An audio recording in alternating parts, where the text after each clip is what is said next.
नमस्कार।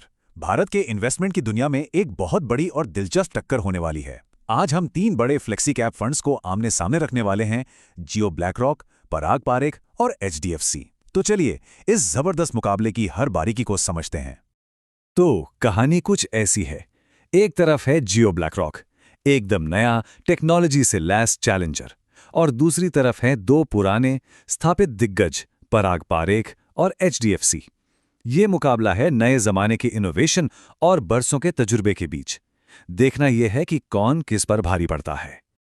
इससे पहले कि हम आगे बढ़ें, फटाफट ये समझ लेते हैं कि ये फ्लेक्सी कैप फंड आखिर होता क्या है।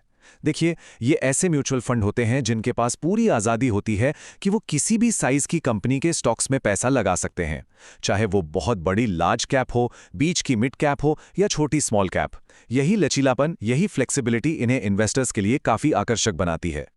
और हम आज इस पर बात क्यों कर रहे हैं? इसकी वजह है 2025 का ये उतार चढ़ाव वाला बाजार।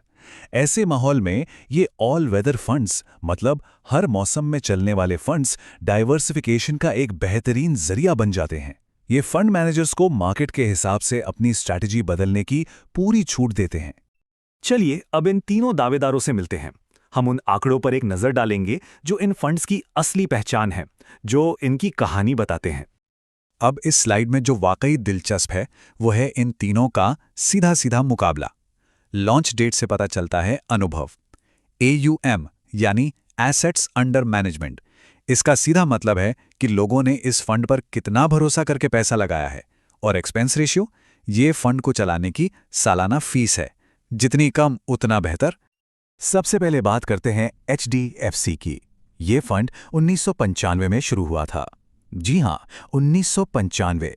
ये इस मुकाबले का तजुर्बेकार हैवीवेट है, जिसने बाजार के ना जाने कितने दौर देखे हैं, और यही अनुभव इसे एक अलग ही लेवल पे रखता है। अब जरा पराग पारेख का AUM देखिए, लगभग 1,20,000 करोड़ रुपए। यह आंकड़ा निवेशकों के गहरे भरोसे का प्रतीक है। इसकी वैल्यू इन्वेस्टिंग और ग्लोबल डाइवर्सिफिकेशन की रणनीति ने इसे एक ग्लोबल वैल्यू सेज, यानी एक तरह से वैश्विक मूल्य गुरु का दर्जा दे दिया है। और अब आता है नया चैलेंजर। जियो ब्लैकरॉक ने बाजार में आते ही एक जबरदस्त चाल चली है। शुरुआती प्रमोशनल एक्सपेंस रेशियो 0%। ये निवेशकों को अपनी तरफ खींचने की एक बहुत ही आक्रामक रणनीति है, जो इस मुकाबले को और भी ज्यादा रोमांचक बना देती है। ठीक है, तो आंकड़ों से आगे बढ़ते हैं और ये देखते हैं कि इन फंड्स के दिमाग में आखिर चलता क्या है। चलिए इनकी इन्वेस्टमेंट की रणनीति को, इनके प्लेबुक को समझते हैं। ये स्लाइड इन तीनों की सोच का निचोड़ है। जियो ब्लैकरॉक का AI मॉडल डेटा को तेजी से प्रोसेस करके नए मौके ढूंढने की कोशिश करता है। पराग पारेख भारत के बाहर इन्वेस्ट करके रिस्क कम करता है और उन ग्लोबल टेक कंपनियों में हिस्सा लेता है जो यहां लिस्टेड नहीं हैं। और HDFC अपने बड़े साइज का फायदा उठाकर मार्केट के बड़े और स्थापित ट्रेंड्स पर दांव लगाता है। जियो का पोर्टफोलियो फाइनेंशियल सेक्टर पर बड़ा दाम लगा रहा है, जिसमें करीब 31% निवेश है। इसके बाद इंडस्ट्रियल्स और टेक आते हैं। यह साफ इशारा है कि फंड का फोकस हाई ग्रोथ पोटेंशियल वाले सेक्टर्स पर है और वो आक्रामक मौके तलाश रहा है। अब पराग पारेख को देखिए। इनका अप्रोच थोड़ा बैलेंस्ड है। फाइनेंशियल में निवेश कम है और इनकी अंतर्राष्ट्रीय होल्डिंग्स इन्हें घरेलू बाजार के उतार चढ़ाव से बचाने में मदद करती हैं। ये एक सोची समझी वैल्यू ड्रिवन ग्लोबल स्ट्रैटेजी है। और अंत में HDFC। अपने अनुभव के साथ ये फंड भारतीय अर्थव्यवस्था की रीढ़ की हड्डी यानी फाइनेंशियल्स और घरेलू कंजम्पशन पर सबसे ज्यादा भरोसा करता है। फाइनेंशियल्स में 35% लगाना इस बात का सबूत है कि वो भारत की ग्रोथ स्टोरी पर कितने बुलिश हैं। और यहां ये बिल्कुल साफ हो जाता है कि कैसे अलग अलग सोच अलग अलग स्टॉक चुनने की तरफ ले जाती है। जियो के पास ऑल कार्गो और डोडला डेयरी जैसे यूनिक मिड कैप्स हैं। पराग पारेख के पोर्टफोलियो में अल्फाबेट और मेटा जैसी विदेशी कंपनियां मिलेंगी। वहीं HDFC ने एक्सिस बैंक और सिप्ला जैसी भारतीय दिग्गज कंपनियों पर भरोसा जताया है। अब आते हैं सबसे अहम सवाल पर, परफॉर्मेंस। इन स्थापित फंड्स ने अब तक कैसा प्रदर्शन किया है? चलिए इनके स्कोर कार्ड को डिकोड करते हैं। पिछले 5 सालों के CAGR यानी चक्रवृद्धि वार्षिक वृद्धि दर को देखें। सीधे शब्दों में हर साल औसतन कितना रिटर्न मिला? तो HDFC 28.4% के साथ आगे है। पराग पारेख ने भी 22.4% का शानदार रिटर्न दिया है।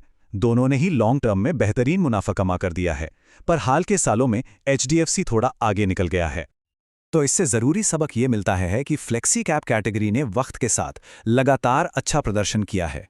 जैसा कि ये कोड बताता है, इन फंड्स ने अस्थिरता को अवसर में बदला है और अल्फा जनरेट किया है, यानी मार्केट के एवरेज रिटर्न से बेहतर रिटर्न कमा कर दिया है।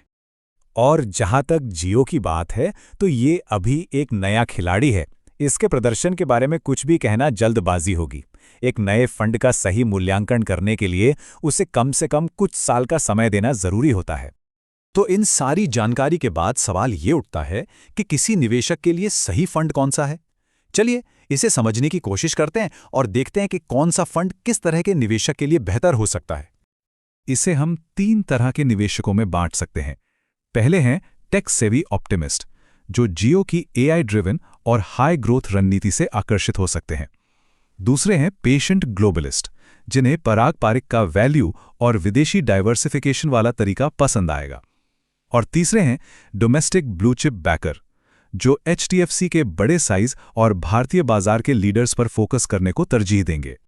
तो आखिर में सबसे बड़ा सवाल यही बचता है, क्या एल्गोरिदम अनुभव को मात दे पाएंगे? इसका जवाब तो आने वाला दशक ही देगा। ये देखना वाकई दिलचस्प होगा कि टेक्नोलॉजी और तजुर्बे की इस जंग में आखिर जीत किसकी होती है।